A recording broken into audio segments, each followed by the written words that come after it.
Curly Howard was generally considered to be the most popular and recognizable of the Three Stooges. His high-pitched voice and signature expressions such as nyuk nyuk nyuk, whoop whoop whoop, and certainly, in addition to his gift for physical farce, improv, and absurd athleticism, made him a fan favorite. Sadly, after his massive stroke in May of 1946, Howard was forced out of show business. He continued to suffer from serious health concerns and had several additional strokes before dying at age 48 on January 18, 1952. For years, the cause of his first stroke remained a mystery. Recently, however, we've come to learn the truth about what brought on this life-changing medical emergency. Join us as we reveal the true cause of Curly Howard's career-ending 1946 stroke. Curly Howard, a life ending in tragedy. Jerome Lester Horwitz, or as he was known professionally, Curly Howard, was born October 22, 1903. Curly was indeed the most famed member of the slapstick comedy team, the Three Stooges. Alongside his older brothers Moe and Shemp Howard and actor Larry Fine, Curly earned himself a place in comedy history with his unique catchphrases and on-screen shenanigans. He never received formal acting training. He was a natural comedian. He borrowed from and greatly exaggerated many of the vocal idiosyncrasies that the soft-spoken comic Hugh Herbert had coined. But beyond that, he was very much an original and a self-inspired entertainer. By 1934, Curly had practically trademarked his version of his whoop whoop whoop vocalization when he first uttered it in the Stooges' second film, Punch Drunks. By the end of the 30s, Curly was the clear standout star of the show among the Stooges. His almost childlike demeanor and mannerisms and effortless comedic delivery made him a charming hit with audiences, especially the younger crowd. He became famous for seemingly having an indestructible noggin. It didn't matter what you threw at his dome, from bowling balls to saw blades, it was ultimately his head that came out on top. Since he hadn't received any training as an actor, his comic skill was purely spontaneous. By the mid-1940s, Curly's energy had begun to diminish. It seemed as if he'd started to simply run out of steam. If you look at Stooges movies from this period, like Idle Rumors or Booby Dupes, you'll find Curly's voice seemed to be deeper and his actions were not quite as quick and agile as they once had been. Hey, if you're enjoying this video so far, be sure to give it a like and subscribe to Facts Verse if you haven't already, and stick around for more about Curly Howard. The beginning of the end. After appearing in Idiots Deluxe at Moe's urging, Curly felt compelled to check himself into the Cottage Hospital in Santa Barbara, California on January 23, 1945. It was there he received a diagnosis of severe hypertension, retinal hemorrhage, and obesity.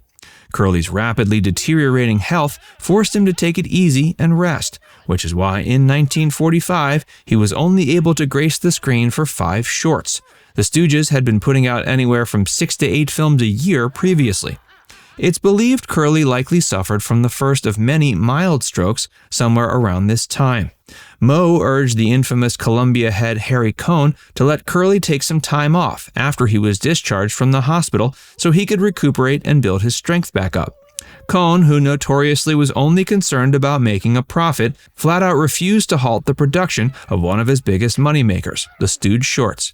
He didn't care if making the films literally killed Curly as long as his bank account received a steady influx of cash. Sadly, Cohn's decision to press on with production at all costs proved to be what author Michael Fleming would later call a disastrous course of action. The first Stooge flick made after Curly's stroke was the less than impressive short If a Body Meets a Body. In that movie, it was clear something was going on with Curly behind the scenes. His actions and mannerisms were noticeably slower, and he didn't seem like his regular, goofy self. Curly went on to work with novice director Edward Burns, who took a much more sympathetic approach to working with the ailing actor. Burns made sure to come up with ways that Curly, despite his limitations, could continue to be the star he was without having to contribute a great deal to the film.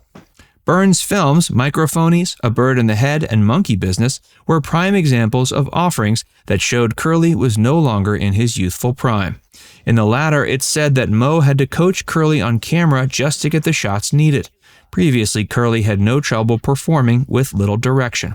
Later Stooges films featuring Curly, directed by filmmakers Jules White, ended up going a different route by focusing the brunt of the action on Larry and Moe instead. But if you've ever seen films like Uncivil War Birds or Beer Barrel Polecats, you might have noticed that not only did the chemistry seem off, but Curly clearly seemed like he was suffering. Curly's health steadily declined. Curly had his good days and his bad days after his stroke. Occasionally, directors were able to catch him at one of his peaks with positive results. One such example is the film Three Little Pirates. In that one, Curly seemed to be doing better, and during production, there was a great deal of hope that he'd finally managed to gain control over his illness. Curly's last appearance as an official stooge was in the film Half-Wit's Holiday, which was a remake of the comedy classic Hoi Polloi. While filming that one, Curly suffered a severe stroke on May 6, 1946, while sitting in Jules White's director's chair, waiting to shoot the final scene of the day. When White called for Curly to take the stage, he didn't answer. Moe then set out to find his brother. When he found him, Curly's head had dropped to his chest, and he was at first unresponsive. Moe later said his mouth was contorted and he was unable to talk. Sadly, all he could do was cry. Moe found White and quietly informed him of the situation. Curly was immediately rushed to the closest hospital. After Moe and Larry had finished filming for the day, they joined him there. White had decided to finish filming in order to meet a deadline. After Curly was discharged from the hospital, he was taken in by the Motion Picture and Television Country House and Hospital in Woodland Hills, California, an establishment dedicated to providing health care for ailing actors and Hollywood professionals. Light in the darkness.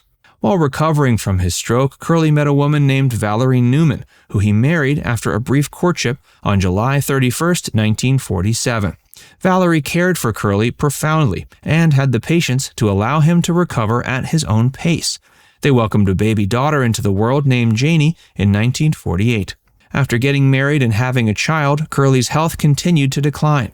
In late 1948, Curly suffered his second massive stroke. This one left him partially paralyzed. By 1950, he needed the assistance of a wheelchair to get around and had to be placed on a strict diet of boiled rice and apples to get his weight down. But regardless, Curly's health continued to deteriorate. Valerie ended up admitting him back into the Motion Picture Country House and Hospital in the late summer of 1950. After several long months of tests, procedures, and treatments, Curly was cleared for release, although he needed to return periodically to the facility several times leading up to his death.